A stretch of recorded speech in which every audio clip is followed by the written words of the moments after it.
Welcome back to the Arab American Beat. As you saw, there are Arab American rappers out there who are putting other MCs on alert, which made us stop and wonder if there are Arab Americans out there rhyming in Arabic. You know where we're going with this. القعلة مغاربة أنا أنتوما وهي وكلنا مغاربة. Ana Maghribi has caused quite a stir. It's the anthem. Many people feel an attachment to it.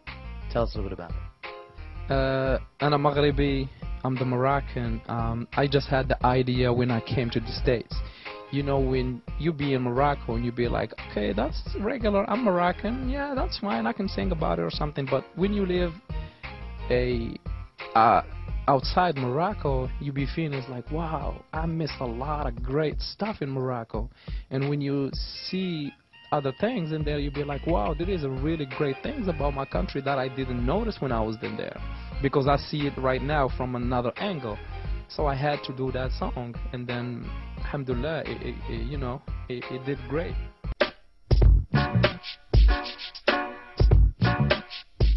How'd you get started in the hip-hop game? I started like back in Morocco around 1996, just hanging out with the guys. Just got this influence about this African American culture that it's like, just when you see on TV those guys rap, you be like, wow, I think that they have something to say. So that's kind of how it started, and then we got deep. We did our research. We saw what they talk about, what they're about. We kind of filtered what's gonna be going with our culture as a Moroccan living in Morocco. And when you started back, way back then, it wasn't necessarily the most popular thing going on for the Maghreb. You mean hip hop? Yeah. Not really. It was something that, like, when we used to listen to hip hop and wear the baggy jeans and all that, people was looking at us like, what are you doing? But we believed in that, and then now it's really like it's the famous thing in Morocco.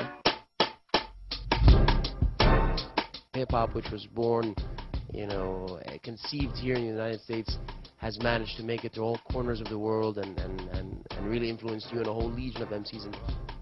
I think about one thing now is back in the day, you had like all this, Arabic songs. I mean, Abdul Halim or Kulthum or like the Moroccan singers, so that's like classics. And most of the subject that they talk about, it kind of love, something like that. But with the struggle, I mean, I lived in like a kind of small neighborhood, and so you don't see those people talk a lot about kind of the struggle or something misery or I don't know, just some deep subjects like that, probably politics and all that. So when we knew what hip-hop was about in the United States, it was like, wow, we can do that and we can talk about everything we want. That's great. So as a youth living in Morocco, and you can talk about politics, you can talk about like deep subjects.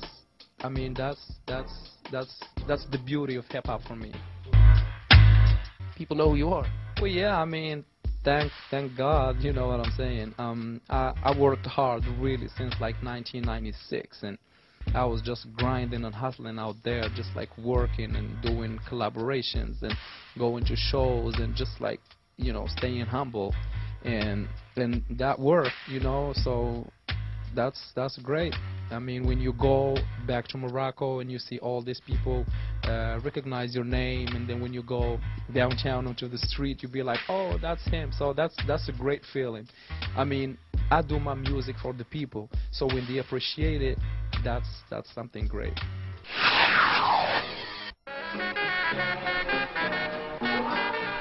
What's it like coming to a new country, a new land, and pursuing the American dream?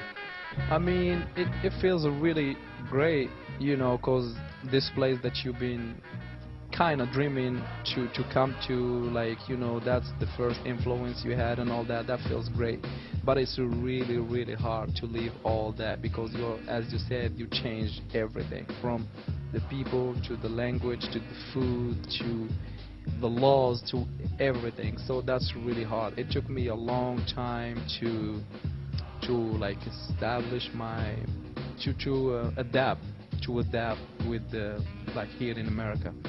Even if, I mean, I spoke English and all that, but it was really hard, just like the food, and I miss my mom's food, man. Moroccan food's good, and we all know that. Does it make you want it more, though, the fact that you're struggling and you have to sacrifice and you have to give up, you know, all that you knew? Definitely.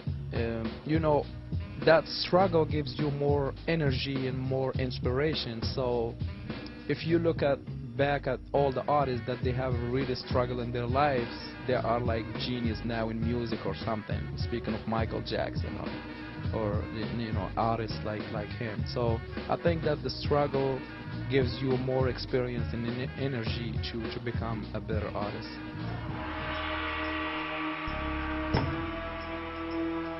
There's a cultural shift taking place in the Middle East, particularly through the lens of media. There are young people in the Middle East right now who are probably watching this that are exposed and interested in different things than generations past. What does that mean to you in getting your message across to those people?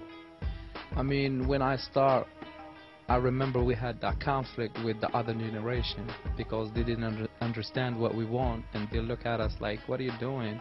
I mean, this is none of your culture, and I mean, that's like, what are you doing? But now I think that they understand. It's just like hip-hop in the Middle East as in North Africa is getting bigger and bigger and bigger. I mean, you know, because when the youth see some stuff that they have to talk about, and then they say like, hey, I'm gonna try hip-hop, and then they get that message to the other people. Or when other young, that's what they listen to is hip-hop in the United States right now, but it's in English. So when they hear somebody else rap in Arabic, they be like, wow, this is great, this is what I love, this is hip-hop. But a plus for that, it's in Arabic. I can understand the language, and I can understand the message. So probably my message for the youth in the Middle East and North Africa is like rap Arabic. I know that there is a lot of them like rap English. I mean, rap Arabic, we have a great language, we have a rich language. You can transmit or transfer your message to your people with Arabic, and just do your thing.